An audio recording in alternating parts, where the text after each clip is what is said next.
Hello everyone, good morning. मैं Jay, welcome to hard study point में। आज के इस वीडियो में देखेंगे जो कि लेटेस्ट 2020 और 21 में तूफान आए हैं, चक्रवात जो भी आए हैं, जो कि यहाँ से क्वेश्चन एग्जाम में बनते हैं, इसलिए एग्जाम पॉइंट ऑफ व्यू से इंपॉर्टेंट हो जाता है ये टॉपिक।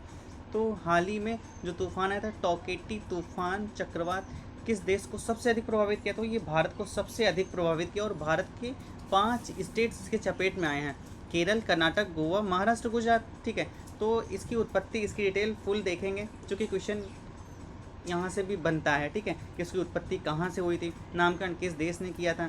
ठीक है, तो इसकी उत्पत्ति जो हुई है अरेबियन सी से हुई है। इसकी जो स्पीड रही है 165 से 185 किलोमीटर पर आ रही है। नामकरण म्यांमार के द्वारा किया गया।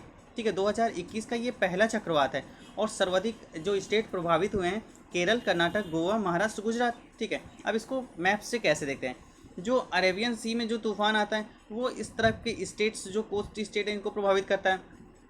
बे ऑफ बंगाल में आने वाले तूफान इस तरफ के स्टेट को प्रभावित करता है, जो कोस्ट स्टेट्स लगते हैं। ठीक है, तो फर्स्ट यहाँ पे जो है केरल है, ये है केरल, उसके बाद है कर्नाटक, और ये जो पॉइंट आप देख रहे हैं ये गोवा है। ठीक है, गोवा के जस्ट ऊपर है मध्य प्रदेश और उसके ऊपर है गुजरात।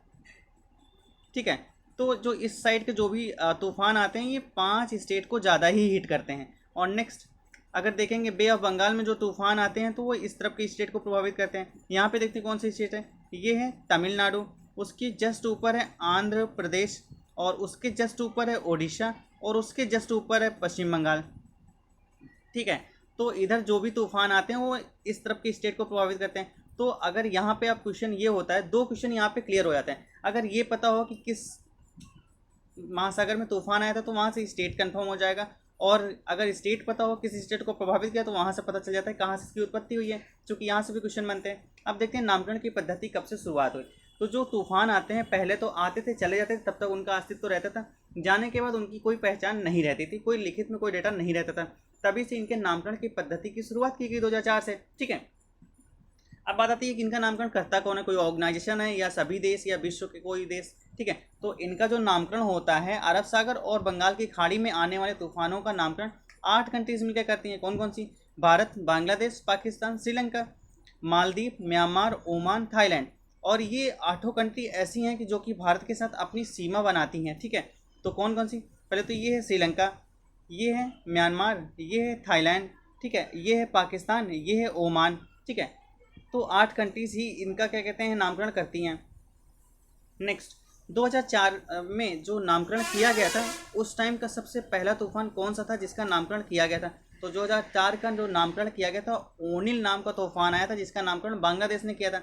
यहाँ से क्वेश्चन इंपॉर्टेंट बन सकता है, जो कि स्टैटिक जीके का ये पार्ट बन जाता है कि पहला तूफान जिसका नामकरण किया गया था तो ओनिल तूफान था। उसके बाद जो अम्फान तूफान आया था इसका नामकरण किया था, ये जो प्रभावित किया था ओडिशा और पश्चिम बंगाल को। अब यहाँ से क्लियर हो जाता है कि ये बे ऑफ बंगाल में इसकी उत्पत्ति हुई थी। ठीक है, इसका नामकरण किया था थाईलैंड ने। अम्फान तूफान का नामकरण किया गया थाईलैंड ने।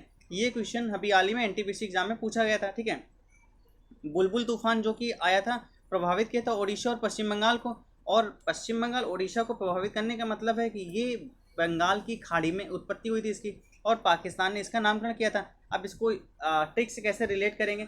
तो बुलबुल, पाकिस्तान किसकी बुलबुल है? चीन की बुलबुल है, क्योंकि चीन जो कहता है वही करता है। ठीक है, तो चीन ने इसका नामकरण किया, पाकिस्तान ने इसका नामकरण किया था। 2020 में आए कुछ प्रमुख तूफान जो कि स्टैटिक जीके के पार्ट बन जाते हैं, और आजकल का जो करंट अफेयर पूछा जा रहा है 1 साल पहले का भी पूछ सकता है। ठीक है, तो गोनी तूफान किस देश में प्रभावित किया था, किस देश में आया था? फिलीपींस में आया था। वामको तूफान किस देश में आया था? तो ये फिलीपींस में ये भी आया था। लोटा तूफान निकारागुआ और होंडुरास जिस देश को प्रभावित किया था। एटा ये भी निकारागुआ और होंडुरास को प्रभावित किया था। निवार तूफान जो आया था ये तमिलनाडु और पुदुचेरी को प्रभावित किया था। अब तमिलनाडु को प्रभावित किया था मतलब ये बे ऑफ बंगाल में आया था। ठीक है, नेक्स्ट 2020 में कुछ आए और प्रमुख तूफान। वो वेरी तूफान जो कि तमिलनाडु को प्रभावित किया था। तमिलनाडु को प्रभावित करने का मतलब है कि इसकी भी उत्पत्ति बे ऑफ बंगाल में हुई थी। डायने तूफान जो कि मेडागास्कर को प्रभावित किया था। निसर्ग तूफान जो कि लास्ट 2020 दिसंबर में आया था और ये महाराष्ट्र और गुजरात को प्रभावित किया था। महाराष्ट्र गुजरात को प्रभावित करने का मतलब है कि ये अरबियन सी में आया था। इसकी स्पीड जो रही थी 90 से 118 किलोमीटर पर आर रही थी, ठीक है। इसका नामकरण बांग्लादेश के द्वारा किया गया था। ये भी क्वेश्चन हाल ही में एनटीपीसी एग्जाम में पूछा गया था। निसर्ग तूफान का नामकरण किसके द्वारा किया गया था? बांग्लादेश के द्वारा तो किया गया था।